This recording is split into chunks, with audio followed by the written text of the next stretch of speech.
Security, can you escort this woman out? She's standing in the investor lobby and she clearly doesn't belong. That's what the receptionist said. Loud. Clear. In front of everyone. The woman they were referring to, Danielle Foster, stood quietly, alone, holding a sealed leather portfolio. She wasn't loud. She wasn't disruptive. She was simply present. And that was enough to make her a threat. No one asked her name. No one asked why she was there. A man in a $1,000 suit walked in behind her. He didn't show ID. He was waved through like royalty. Danielle? She was asked if she was lost. She wasn't. She had an appointment with the CEO. But that didn't matter. Not in a place like Crownstone Capital, where skin often walked into the room before a resume ever had a chance. As she stood there in silence, they whispered about her outfit. They questioned her intentions. They chuckled behind glass doors about her ambition. What they didn't know, at least not yet, was that the woman they just humiliated would soon become the reason their empire would begin to crack from within. Danielle didn't raise her voice. She didn't threaten. She simply waited. And when the time came, she wouldn't demand justice. She would deliver it. Have you ever watched someone be dismissed before they even opened their mouth? What would you have done if you had been standing there? Let us know in the comments, and tell us where you're watching from. And if you want to know how this ends, how one quiet woman brought a $600 million firm to its knees. Like this video, subscribe, and don't blink. Danielle Foster stepped through the glass doors of Crownstone Capital Partners with the quiet dignity of someone who had long since stopped expecting courtesy but had mastered the art of commanding it through composure. The lobby gleamed marble floors, brushed metal fixtures, and a wall of curated greenery that seemed designed more to impress investors than to welcome guests. Everything about the space said exclusivity. Everything about the people in it said gatekeeping. Her heels clicked softly against the polished floor as she approached the reception desk, where two women sat behind matching monitors, their acrylic nails tapping against keyboards in that detached, practiced rhythm. One of them, Marlene Jenkins, was in the middle of applying lip gloss, barely glancing up as Danielle stopped in front of her. Yes. Marlene said flatly, not bothering to look her in the eye. Danielle offered a polite smile. Good morning. I have a 10 a.m. appointment with Mr. Whitaker. Office 52F. There was a flicker barely perceptible in Marlene's expression. Her brow twitched ever so slightly at the mention of that name before her face returned to its default setting, veiled suspicion. Are you sure? Marlene asked, tilting her head. What's your name again? Danielle Foster. Marlene gave a tight smile that didn't reach her eyes, then turned to her monitor, typing slowly. Deliberately. At that moment, a young intern in a powder blue shirt leaned against the counter behind her. He snickered, then whispered just loud enough for Marlene to hear, but the words carried. Didn't know we were doing community outreach today. Danielle heard him. She heard everything. But her face didn't move. Her voice didn't waver. Yes, Mr. Whitaker, Marlene repeated to herself, still tapping. As in Raymond Whitaker, the managing director? Danielle nodded once. Marlene scoffed under her breath, not bothering to hide the disbelief this time. Do you have a confirmation email? Danielle calmly reached into her tote and pulled out a printed letter on official Crownstone Capital letterhead, complete with watermark and executive signature. She slid it across the desk. Marlene stared at it a little too long, as if searching for something to discredit. After a moment, she nodded stiffly, pressed a button to call the elevator, and returned her attention to the screen. No, please have a seat. No, he'll be right with you. Just cold, deliberate silence. Danielle took a breath, turned, and walked toward one of the sleek black leather chairs near the window. Around her, suits moved with a kind of manufactured urgency, some glancing at her curiously, most not at all. She sat, legs crossed, back straight, her portfolio resting neatly on her lap. Behind the desk, the intern muttered again, louder this time. She seriously thinks she's pitching something here. Then came the punchline, looks like she got off the red line 5 minutes ago. Marlene laughed openly, now not caring whether Danielle could hear. Danielle didn't react. She reached into her bag, pulled out her tablet, and opened a folder titled, Urban Nexus, Phase 1 Presentation. Diagrams, data sheets, funding projections, federal grant approvals. Everything she had spent weeks preparing.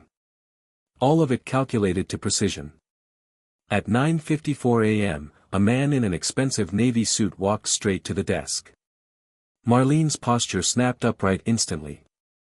"Mr. Duca, always a pleasure," she chirped.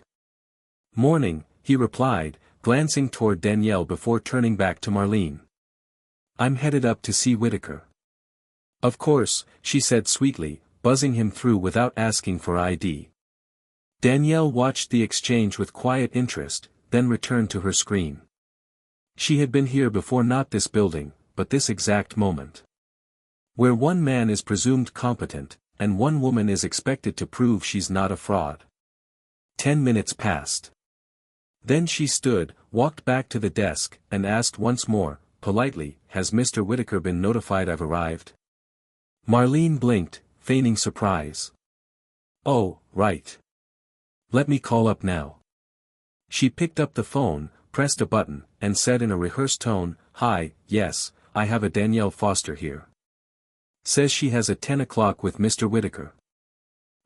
Okay, thank you." She set the phone down, face unreadable. "He'll be down in a moment." Danielle returned to her seat. Her presence, quiet, steady, seemed to irritate them more than if she had made a scene. But in her mind, she was filing away every detail. Every glance. Every whisper. Every delay. Not for vengeance. But for evidence. 10 more minutes passed before the elevator pinged and the doors opened.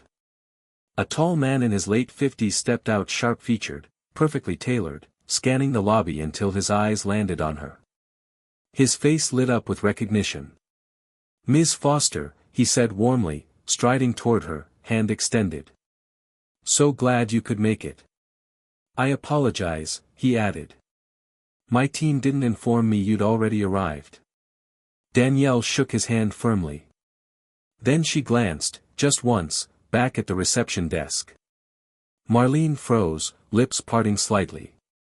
"No trouble at all," Danielle replied graciously. "I'm used to being overlooked." Marlene turned red. The intern suddenly found something deeply fascinating on his phone screen. Whitaker gestured toward the elevators. "Shall we?"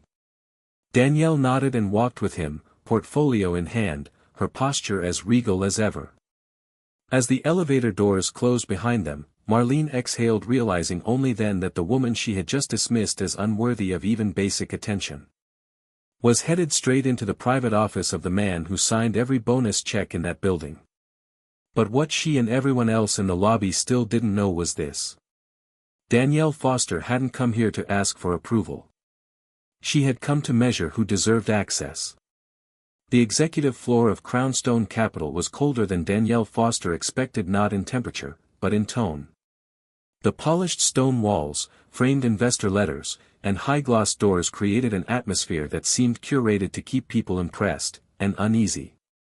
Raymond Whitaker led her through a hallway lined with floor-to-ceiling glass panels, talking about the firm's recent expansions into clean infrastructure. His words were polite, his tone professional, but Danielle noticed the tightness around his jaw every time he mentioned deadlines. Something in the cadence suggested urgency not related to her proposal. "I'll let the team know we're about to start," Whitaker said as they arrived at a small waiting lounge just outside the main boardroom. "Someone will come escort you into the conference suite shortly." Danielle thanked him and took a seat. She was used to the soft performative delay that preceded actual meetings in corporate settings. It was often less about logistics and more about hierarchy, reminding the guest who controlled the space. She set her leather portfolio on her lap, opened her tablet again, and scanned the top of her presentation deck. Urban Nexus, a three-phase federal alignment proposal for sustainable municipal growth. Every figure, chart, and compliance note had been vetted and linked to live government data sets. Nothing in that portfolio was hypothetical. A few minutes later, the door behind her opened. It wasn't Whitaker. A tall woman in a tailored navy blazer and sleek black pencil skirt entered, holding a tablet. She moved with the efficient posture of someone used to walking ahead of others. "Foster?" she asked, her voice clipped but outwardly cordial. Danielle stood. "Yes. I'm Karen Delaney. Senior Project Manager. I'll take you to the meeting."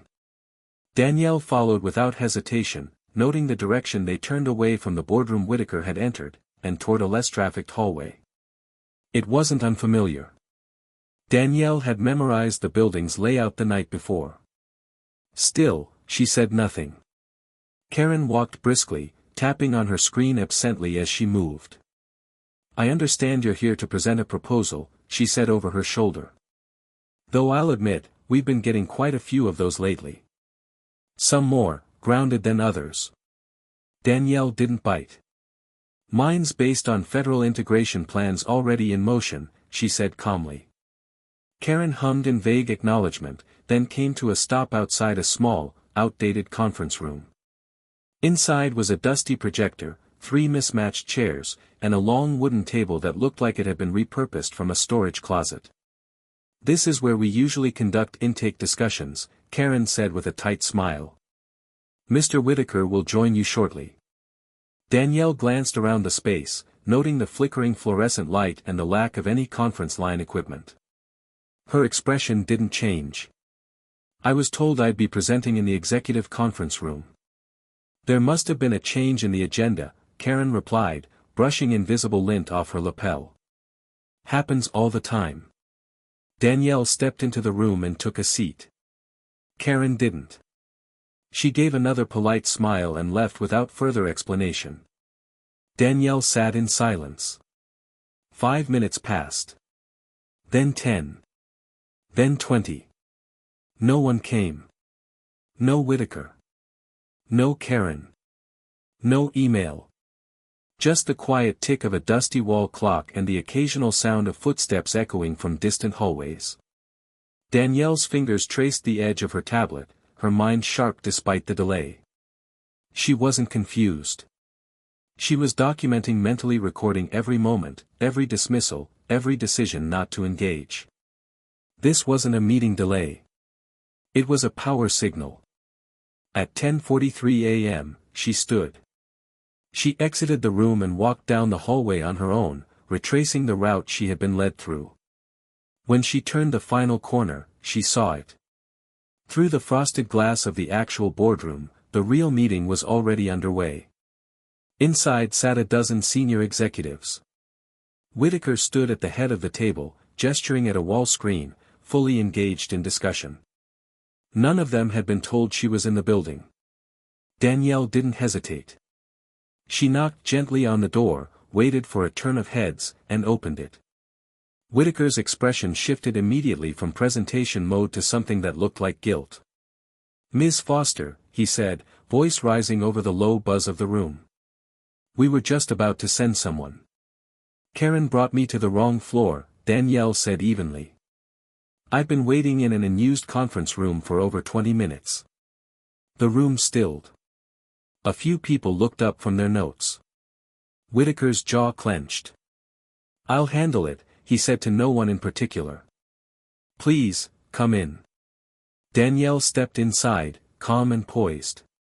She opened her portfolio and connected her tablet to the room's projector with precise movements. But just as the first slide flickered onto the screen, the boardroom door opened again. Marlene, the receptionist from downstairs, entered, out of breath, holding up a laminated badge. "Excuse me," she said awkwardly. "Security needs to confirm this guest's credentials. We had an irregularity with her ID." The room froze. Danielle didn't blink. "Irregularity?" she asked, voice calm. Marlene faltered. We didn't see her name in the system. It's just protocol." Whitaker stood abruptly. Marlene, this is my guest. You had no authority to override this appointment. I was just following up to. You weren't asked to, he cut her off. A wave of discomfort swept through the room. No one made eye contact. Danielle slowly reached into her bag and pulled out her appointment letter, the same one she'd handed over at the front desk over an hour ago.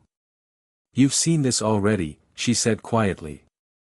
But I'll hold it up for everyone this time, in case it's harder to believe when it's not digital. There were a few muffled chuckles.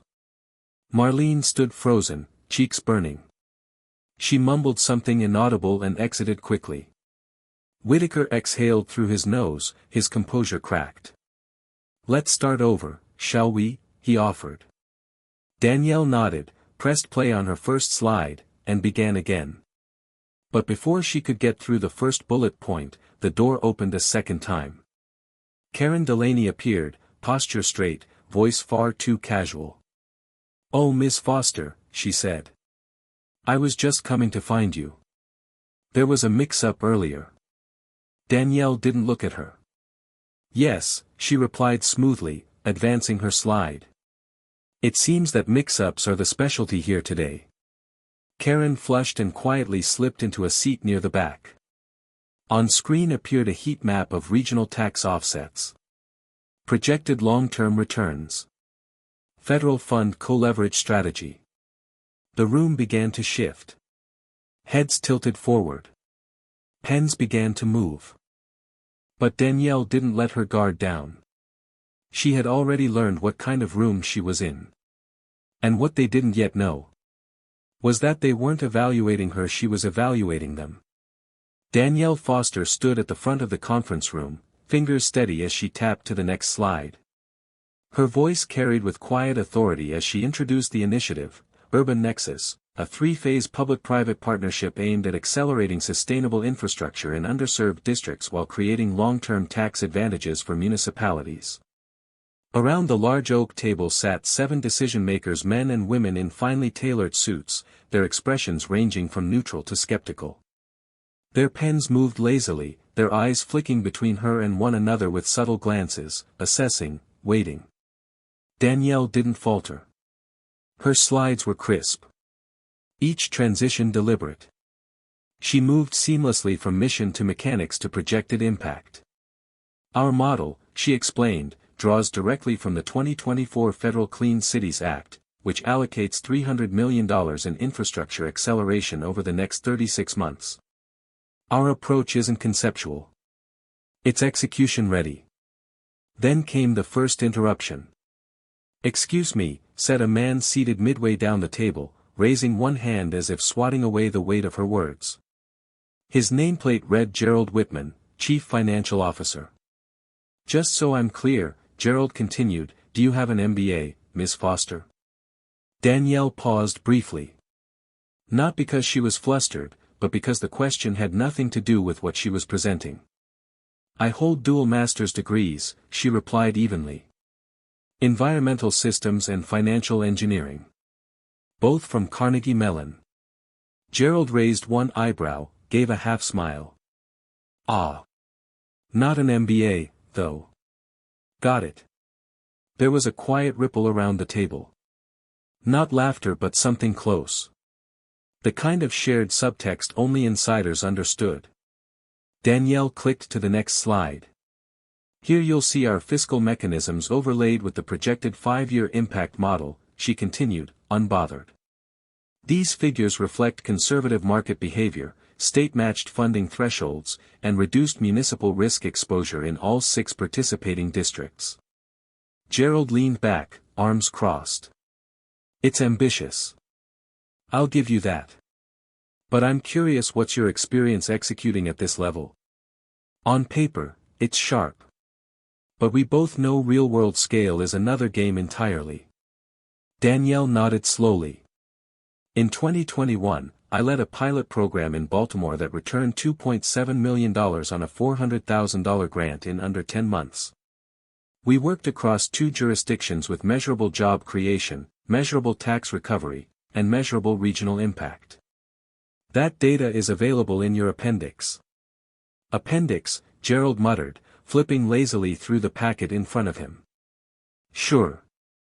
Danielle advanced another slide, this time revealing a 5-year regional ROI map projected at $420 million across 6 target zones. One board member's brow furrowed. Another leaned forward, tapping a pen against their lip. Some eyes began to shift from disinterest to curiosity. Danielle continued, confident, surgical.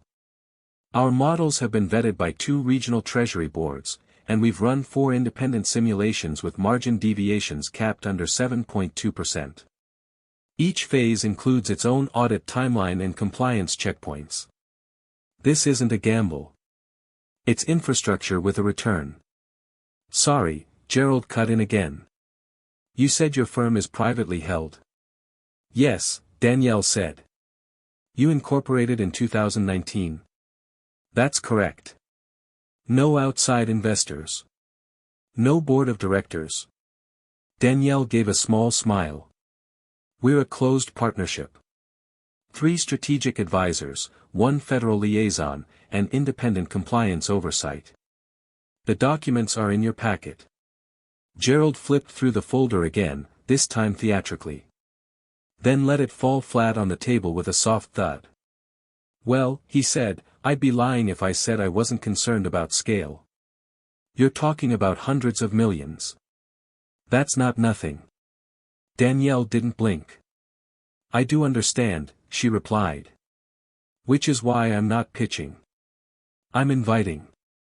That line landed. Whitaker's eyes lifted. A few board members adjusted in their seats. Even Gerald, momentarily, stopped posturing.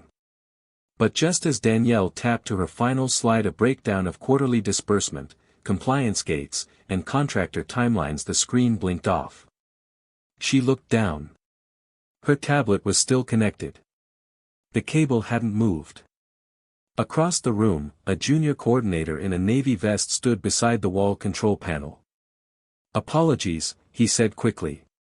We need to wrap this session. Another team is scheduled for the room in 5. Danielle looked at the wall clock. It's only 11:22, she said. I was told I had until 11:30.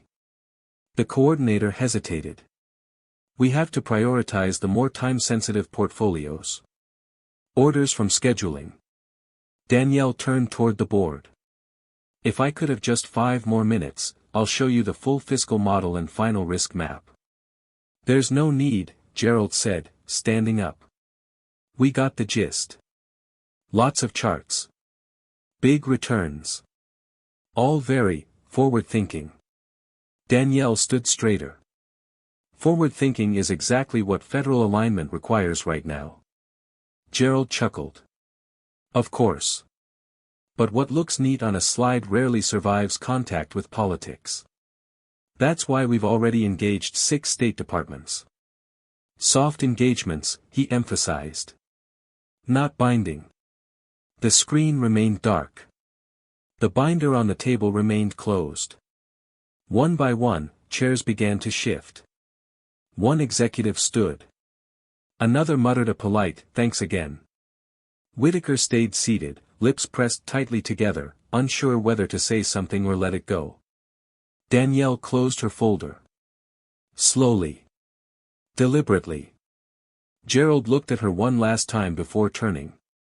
Don't take it personally, he said with a faint smirk. Big tables aren't built for everyone. Danielle didn't respond. She didn't need to. The tap of her heels against the floor as she exited said more than any retort ever could. She walked out not with disappointment but with precision. Because she hadn't just been dismissed. She'd just taken inventory. And what she saw was an entire room that believed it was still in control. Danielle Foster walked slowly through the executive corridor of Crownstone Capital, her leather portfolio tucked securely under her arm, her posture upright, every step as deliberate as a heartbeat. She had entered the building that morning with data, strategy, and a federally backed proposal that could shift the landscape of sustainable infrastructure across 6 U.S. regions. Now, she was leaving dismissed by a boardroom that never truly let her in. The hallway was lined with framed photos of ribbon cuttings and glass plaques engraved with words like vision, discipline, and integrity. Danielle didn't look at them. She had seen enough performative branding for one day.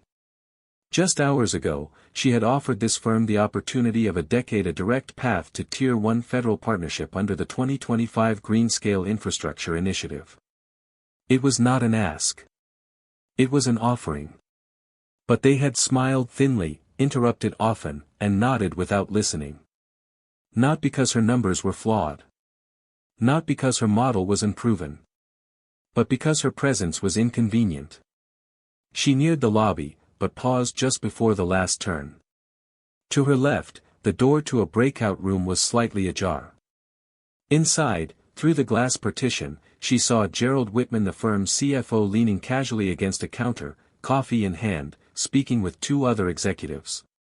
His sleeves were rolled to the elbows. His voice carried just enough to pierce the hallway. "I mean, come on," he said with a smirk. "If she wants to make an impact, she should open an Etsy shop, sell recycled macrame or something." Laughter. One of the younger associates attempted a grimace, unsure whether the joke had crossed a line. But no one said a word. "She's got grit," Gerald continued, "I'll give her that. But grit doesn't pay back investors." Danielle didn't stop walking. She didn't turn her head. But each word landed against her back like stones tossed from behind, cowardly, small, and calculated to bruise. Further down the hall, near the reception desk, Karen Delaney stood with a junior staffer, flipping through a schedule on a clipboard. When she saw Danielle approaching, she adjusted her stance, stepping lightly into Danielle's path with the poise of someone pretending to be helpful. Her smile was tight, polished. "I hope we weren't too hard on you," Karen said, voice sweet with artificial concern. "Crownstone has high expectations, but I'm sure there's space somewhere else for your kind of work." Danielle raised an eyebrow. "My kind?" Karen tilted her head as if surprised by the question. "You know, independent, visionary, solo parent-led, that kind of thing." Danielle didn't reply. But Karen wasn't done. She leaned in just slightly and lowered her voice. "You're a single mom, right? I saw it on your intake form. Honestly, it makes sense now. That dreamer energy, it's sweet, but it doesn't really fly in places like this." Danielle's expression didn't move. Karen chuckled lightly, misreading the silence as compliance. "Hey, I'm not judging," she added. "I mean, juggling a kid and trying to pitch to the federal government. That takes guts. Or maybe just, really high hopes." The implication settled between them like poison wrapped in packaging tape. Danielle said nothing. Karen's voice softened into what she thought was kindness. "Listen. I know it didn't work out. But don't be discouraged. These rooms aren't easy to break into. Most people don't even make it past the receptionist, right?" She winked. Danielle's silence was no longer polite. It was strategic. It wasn't the silence of hurt. It was the silence of clarity. The silence of someone who understood that gatekeeping was often loudest just before collapse. Karen smiled once more, believing she had delivered something useful. A dose of professional realism. A ribbon-wrapped rejection. Danielle turned and walked away. At the elevators, her reflection stared back from the mirrored panel, composed, untouched, unbothered. She adjusted the strap of her bag and looked for any signs of falter. There were none. The elevator descended with a gentle hum, each floor a silent meter of retreat. But Danielle wasn't reliving the humiliation.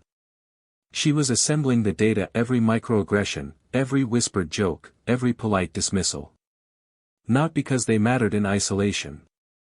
But because they were evidence. And Danielle Foster knew how to read evidence. When the elevator doors opened onto the lobby, the receptionist Marlene Jenkins glanced up from her desk. For a moment, her hands paused above the keyboard. She looked like she wanted to say something. But didn't. Danielle didn't stop. She stepped into the atrium, bathed in natural light from the skylight above. Beyond the glass turnstiles, the city pulsed with its usual rhythm. Yellow cabs blared, crosswalks blinked, and a cluster of professionals scrolled through emails while waiting for coffee. Danielle reached the curb, pulled out her phone, and opened a secure application. A folder appeared on the screen, CSP_contingency_log/urban_nexus/final version. She tapped upload on the revised fiscal appendix, the same one that had been shredded. Then, she opened her calendar. She still had one more meeting scheduled today. It wouldn't be in Crownstone's boardroom. It wouldn't be with executives who smiled at her while ignoring her. It would be with decision-makers who actually understood that ignoring her meant missing out on the future. Crownstone hadn't rejected a proposal. They had rejected their only key to unlocking federal alignment under the new Infrastructure Act. And Danielle Foster hadn't walked into their building asking for a seat. She had walked in to evaluate whether they deserved to keep theirs. 3 weeks after the fateful meeting at Crownstone Capital, the name Danielle Foster was no longer just a punctuation mark at the end of a lost opportunity. It had become a quiet earthquake in the infrastructure strategy world, a name whispered in hallways, appearing in internal bulletins with more question marks than periods. While the outside of Crownstone still maintained its expensive, professional, and cold appearance, inside it was a hive of emergency meetings, internal evaluations, and a growing fear among those who once believed themselves untouchable. That morning, the private elevator of the Crownstone Capital building slid open on the ground floor. No one noticed at first. Only when a receptionist happened to glance up and saw Danielle Foster walk in did her gaze freeze midair. Her hands paused above the keyboard. Danielle wasn't dressed for spectacle. A light gray suit, her hair neatly tied, her eyes calm. But something was different. A bold red stripe stood out on the badge hanging from her neck: Liaison, OED/DOE Authorized Federal Oversight Visitor. Marlene, the receptionist who had once called security to escort her out, immediately straightened up. "Ms. Foster," she stammered, but Danielle stepped forward, calmly raising her badge. "I'm expected," she said, not slowing even a step. The internal elevator doors opened. A man in a black suit, wearing a Crownstone Executive Protocol badge, bowed slightly. "Ms. Foster," he said, voice firm. "Director Langston is waiting on the 61st floor." Danielle nodded and stepped into the elevator. As the doors closed, Marlene remained frozen. The button for floor 61 glowed red, a floor she'd never been allowed to set foot on. The 61st floor, Crownstone's inner war room, had no nameplate, no reception. Just a long ebony table, bulletproof glass walls, secure internal recording systems, and the most powerful faces of the firm sitting silently, awaiting the woman they had once underestimated. Danielle entered. No unnecessary words. No hesitant glances. Raymond Whitaker, the CEO, stood. "Thank you for returning," he said, his voice tight but striving for calm. "Would you like something to drink?" "No, thank you," Danielle replied, placing her portfolio gently on the table.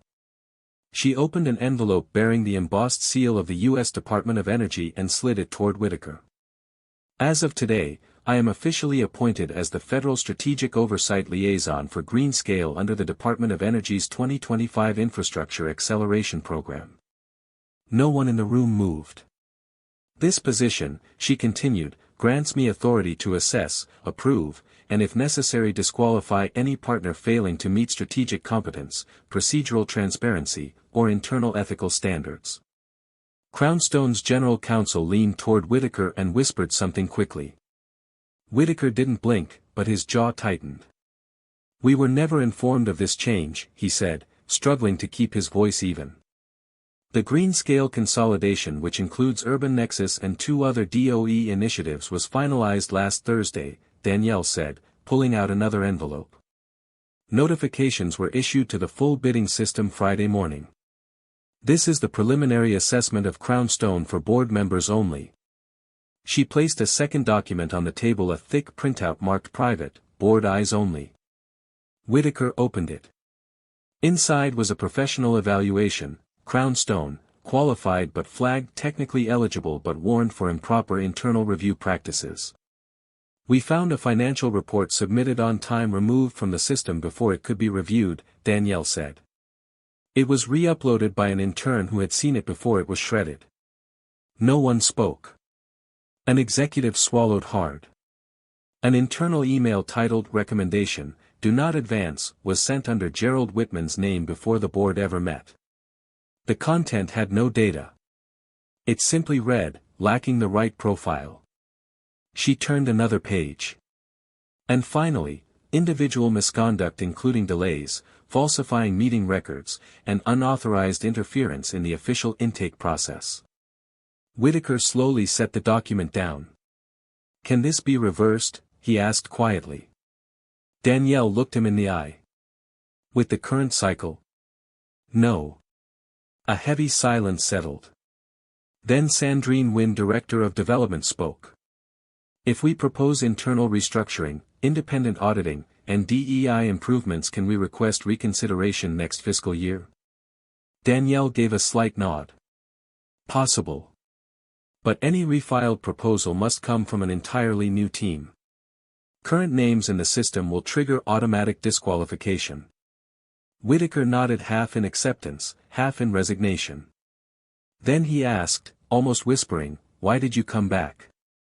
You could have sent all this via email." Danielle didn't smile. "Because I wanted you to look me in the eye." She paused. "You once judged my capabilities by instinct, not evidence. Mocked my model as a cute idea. Today, I want you to understand what you dismissed as a dream is now the only path to Tier 1 federal infrastructure access." A young executive asked, "If Gerald is no longer on the team, does that improve our chances?" Danielle didn't need to answer. The empty chair, with its nameplate flipped down Gerald Whitman's old seat, said it all. Danielle closed her portfolio with deliberate precision, as if drawing a line between past and present. She stood, needing no signal, no further words from Whitaker or Sandrine. "I'll be meeting with your sustainable development lead this afternoon," she said firmly. "If Crownstone intends to stay eligible for any federal programs, your internal house must be in order starting today." She turned toward the glass doors. Outside, through the bulletproof panels, was a side corridor. There, Lauren Delaney stood, a file in hand, her eyes wide as if she'd seen a ghost. Danielle walked past Lauren without pausing, nodding, or speaking. Her presence alone this time was enough to make Lauren step back. Danielle didn't need to shout. Didn't need to expose anyone. She was the living proof that every assumption Lauren had made was wrong. She entered the adjoining room, a compact policy review chamber where a group of mid-level directors sat waiting. This time, not like judges, but like those being judged.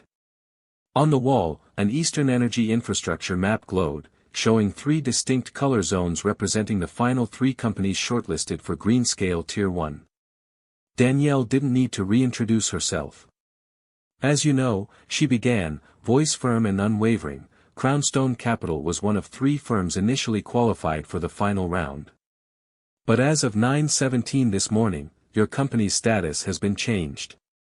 No one moved, based on executive conduct, treatment of federal presenters, destruction of internal records, and inappropriate language during the evaluation process. Crownstone has been disqualified from federal eligibility under Clause 9.2 of the 2021 Partner Integrity Act." No words. Just ragged breaths. Sandrine, still the only one composed enough to speak, asked, "Can this status be appealed?" Danielle looked straight into her eyes. "For the current cycle? No." After a moment, Whitaker nodded slowly, no longer resisting, only owning the aftermath. "How," he asked softly, "did we not realize who you were?" Danielle paused, then replied. "Because you never asked. You thought I came here to ask for a chance. You never imagined I was the one holding the scorecard." That sentence, not loud, not sharp, echoed like the final bell of a courtroom. Everything they had believed about power, about judgment, about the right profile was now reversed by silent truth. Danielle left the room without looking back. She passed through the main hallway, where Lauren still stood. Lauren said nothing. Neither did she. Silence was the only form of justice now. And sharp enough to cut through the thickest layers of justification. On the ground floor, Marlene Jenkins, the receptionist who once had Danielle escorted out, stood in the corner of the cafe, hands trembling over a lukewarm cup of coffee. She had seen Danielle's name on the internal training roster this morning, the same one she was supposed to attend. But she hadn't. Not because she was busy. But because she was scared. Scared of Danielle's gaze. Scared of Danielle's silence. Scared of herself. But as she saw Danielle walk past again, no longer a stranger, but someone reshaping the entire organization, she couldn't remain still. Ms. Foster. Danielle turned. Marlene approached. Her eyes no longer guarded. They were raw. I know you don't want to hear anything from me, she began. I don't expect forgiveness. But I've thought about that day every single day. Danielle didn't interrupt. I looked at you like you didn't belong. I thought you were out of place. And then I saw the announcement. I saw your file. I saw what you represented, and I realized. Her voice wavered. You could have destroyed this whole place. You had every right. But you didn't. You let us see ourselves instead. Danielle looked her in the eyes. People learn fastest, she said, when they're forced to confront themselves. Marlene nodded, eyes glossy. I'm trying to look. And I hope I find someone worth becoming. Danielle gave a faint smile, not because she forgave. But because she had planted a seed. Keep looking. You'll find her. She turned and walked out of the building, the one that once looked down on her now silently watching her leave. Not with suspicion. But with recognition. The Crownstone Capital of 3 weeks ago no longer existed. Its lobby still gleamed with glass and gold. Its executives still wore designer watches and spoke in polished tones. But something had shifted beneath the surface. A slow, tectonic movement, not loud, but permanent. On the 12th floor, where middle management offices overlooked the city skyline, a new department had quietly taken shape. Organizational renewal and inclusive leadership. Some employees jokingly called it penance in pumps. Others referred to it as corporate church. But no one dared say anything too loudly. Not after her name appeared on the training schedule. That morning, as the elevators opened, Lauren Delaney stepped out in heels that felt sharper than usual. Her once effortless stride now felt like a walk through glass. In her arms was a leather folder she hadn't opened in days. Its contents didn't matter. What mattered was what waited in that room. Across the glass doors of Conference Room 12B, a digital sign read, Mandatory Leadership Recalibration, Session 3, Guest Speaker, D. Foster. Lauren stared at the screen a moment too long. She told herself it wasn't fear. But shame has a way of disguising itself in the mirror. She inhaled once, adjusted her collar, and walked in. The room was already full: compliance officers, project leads, mid-level execs. They sat straighter than usual. No one scrolled through their phones. No one made side comments. There was a quiet tension, as if everyone knew they weren't just attending a session. They were stepping into a reckoning. At the front stood Danielle Foster. She wore a slate gray blouse, black slacks, no badge, no title tag. She didn't need one. Her presence was the authority. When Danielle began speaking, she didn't mention Crownstone. She didn't mention Gerald Whitman or Marlene Jenkins or what had happened upstairs in the war room. She didn't need to. The room already knew. What she gave them instead was context: surgical, data-informed, emotionally precise. Bias is rarely about hatred, she began. More often, it's about habit. Assumption. Familiarity mistaken for merit. Her voice didn't rise. It didn't need to. And when assumption becomes pattern inside institutions, it doesn't just affect individuals. It becomes policy. Practice. Exclusion by design, not accident. Lauren sat 3 rows from the front. She hadn't planned to look up, but she couldn't look away. Danielle moved through her slides, not glossy PowerPoint decks, but case studies. Real cases. Anonymous on screen but painfully familiar. One described an applicant being redirected to an unused office. Another showed a firm that shredded fiscal data after being flagged as a misfit. Each scenario felt like a mirror Lauren didn't want to look into but now couldn't avoid. Halfway through the session, Danielle paused. She set down her clicker and asked the room, "Imagine this." Her eyes scanned the group. A candidate walks into your building. Their proposal has stronger data than 90% of your active partnerships. They meet every regulatory requirement. They're vetted, invited, credentialed, and still, you ask, "Are you sure you're in the right room?" The room was silent. Danielle continued, "What's the first question you ask yourself in that moment? Is it about compliance? Or comfort?" Lauren's throat tightened. Danielle let the silence stretch, undisturbed. Not as a pause but as pressure. "Leadership isn't about who gets to enter the room," she said. "It's about who feels allowed to speak once they do." Some attendees began jotting notes. Others simply sat still, processing. When the session ended, no one rushed to leave. Several approached Danielle offering quiet thanks, lingering longer than necessary as if hoping to absorb something by proximity. Lauren waited. Until the room emptied. Then, finally, she walked forward. Danielle turned slightly as she sensed the approach. "Ms. Foster," Lauren said softly. Danielle didn't correct her. "I read your oversight report," Lauren said. "The one you submitted to DOE. You didn't name anyone." Danielle looked at her calm, not cold. "The system already knows the names," she replied gently. "Calling them out would have been about ego. What matters is whether they change." Lauren swallowed.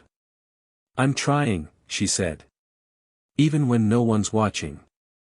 Danielle gave a small nod. "That's when it counts." She turned to pack her materials, but Lauren's voice returned quieter now. "I was wrong about you," she said. "I was wrong about a lot of things." Danielle paused. "You were wrong about who I was," she said, "but maybe now you're starting to be right about who you can be." Lauren blinked, caught off guard by the grace in the words. She stepped back, letting the moment end without pushing it. Danielle exited the room a moment later. Her day was far from over. Downstairs, at the far end of the lobby cafe, Marlene Jenkins sat hunched over a tablet, watching the internal company chat thread scroll. Phrases like, "internal audit reorg," "tier 1 loss," and "compliance reboot," flickered across the screen like warning lights.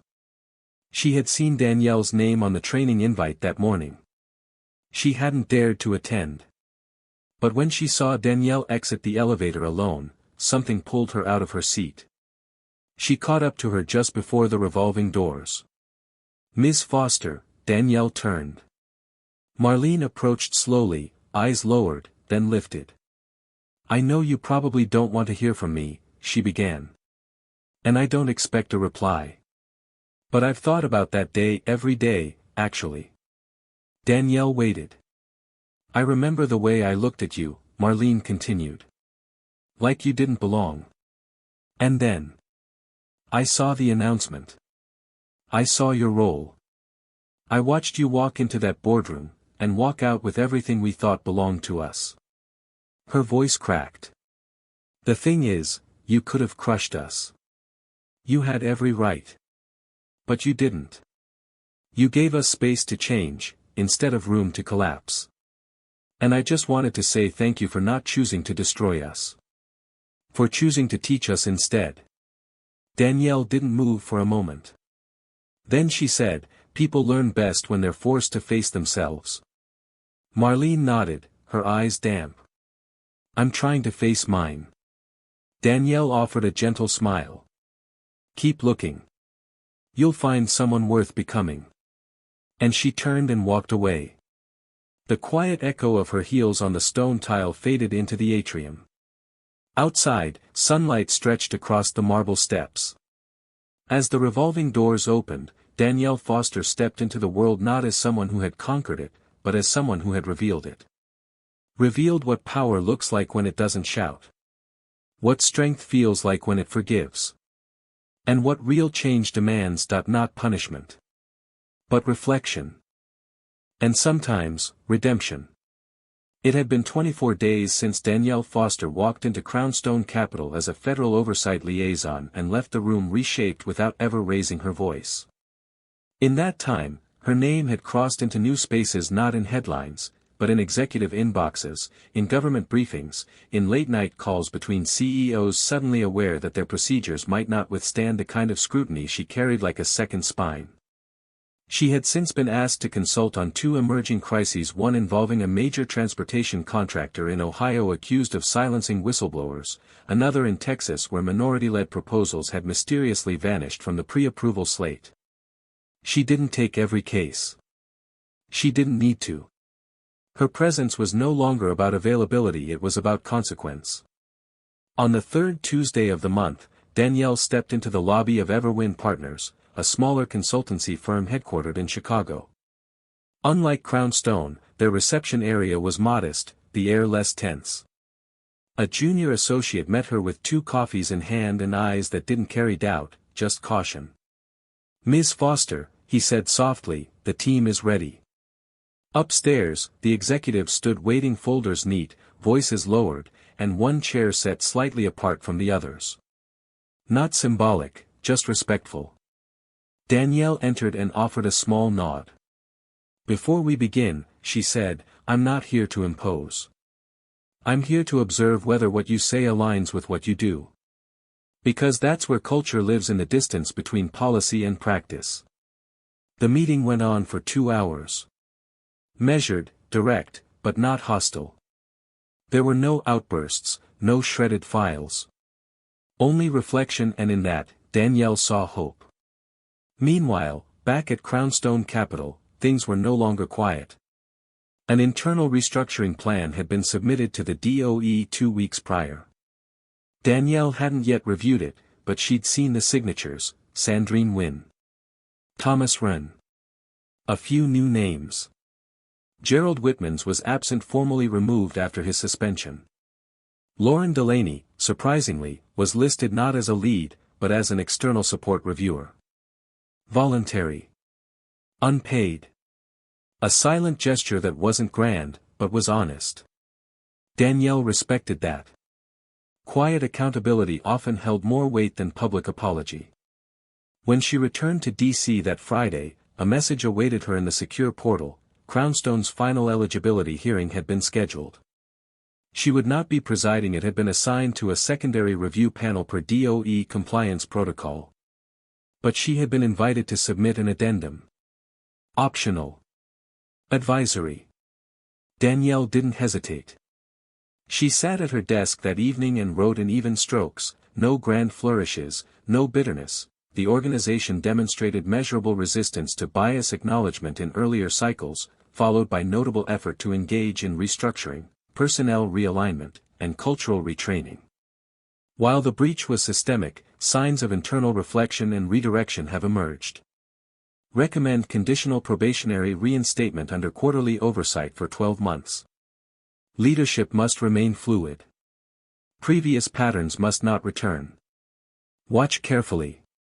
Trust slowly. The file was submitted at 8:47 p.m. 3 days later, a notification arrived: Crownstone had been granted provisional reinstatement, not with fanfare, not with applause, but with warning. Danielle read it quietly, then closed the tab. There were no winners in this kind of work. Only people who learned and people who refused. Later that week, she received an unexpected call. Lauren Delaney's voice, steady but soft, greeted her on the other end.